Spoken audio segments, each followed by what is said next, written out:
the inauguration of President Daniel Ortega this Monday and its significance for Nicaragua, we now welcome journalist, political analyst, activist and organizer of the Convo Couch, Fiorella Mayorca.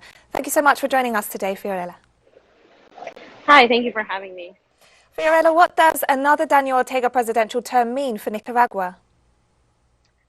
Nicaraguans are largely supportive of the president, Daniel Ortega, unlike what you hear in mainstream media, especially Western and U.S. and NATO-backed media.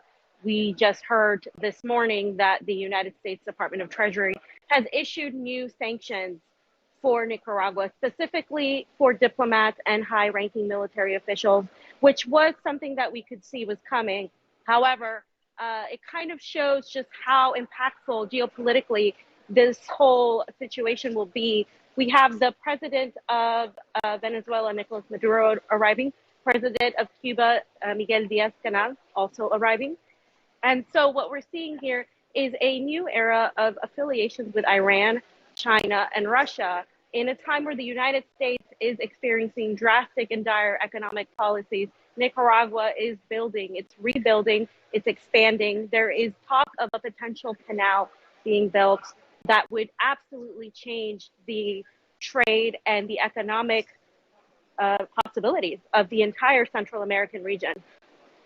Fiorella, Ortega was re-elected with over 76% of the vote in November, and the Sandinista National Liberation Front also secured another landslide victory, increasing its parliamentary majority. How can we explain this rising support, even in the midst of the attacks by some domestic sectors and by Western powers against the Nicaraguan government, as you've mentioned?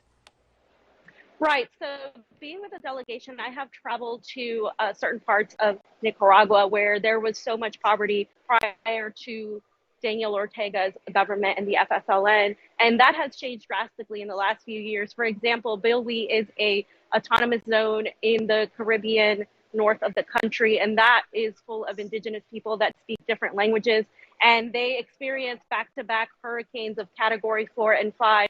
And they really talked about relying on the Ortega government for rebuilding. They got their houses rebuilt, and a lot of the schools are being rebuilt as we speak. Meanwhile, you compare Puerto Rico in the United States, where disaster capitalism takes place, and investors from, wealthy investors go in there and they exploit the country's resources, and we see a completely different situation. Also in Nicaragua, what we're seeing is a push for taking care of its people. We visited a Bismarck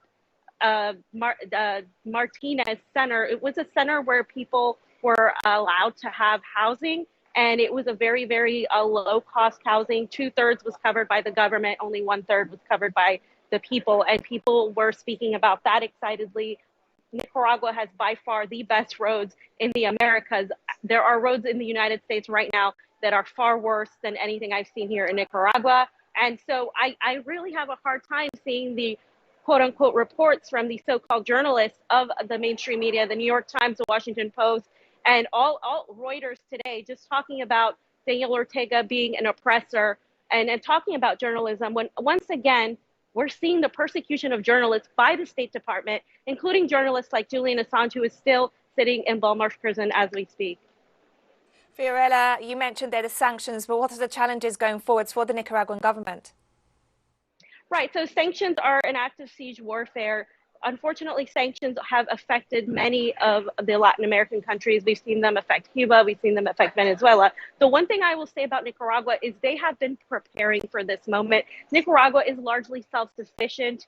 A lot of the materials that they use for construction and for other parts of sectors, including agriculture, they use from their own. So while sanctions will absolutely affect the country, Nicaraguans are prepared to be self-sufficient. And we have seen that through the cooperatives and the agricultural regions and organizations like the ATC, which have helped kind of bring back an interest and an investment of the people into the rural economy, into agriculture, not just urbanization. So I think in the difference between Nicaragua and Venezuela and other countries is that Nicaragua has learned from others and is preparing itself, is expecting these sanctions. So they're going to know how to proceed, as well as making alliances with now China by recognizing China over Taiwan. And so what we're seeing is they're ready to make these business deals that are going to help bring them up while dealing with these disastrous sanctions. Fiorella Mayorca is a journalist, a political analyst and an activist. Thank you so much for joining us today. Thank you for sharing your insight into this important day for Nicaragua and, as you say, for the rest of the region. Thank you.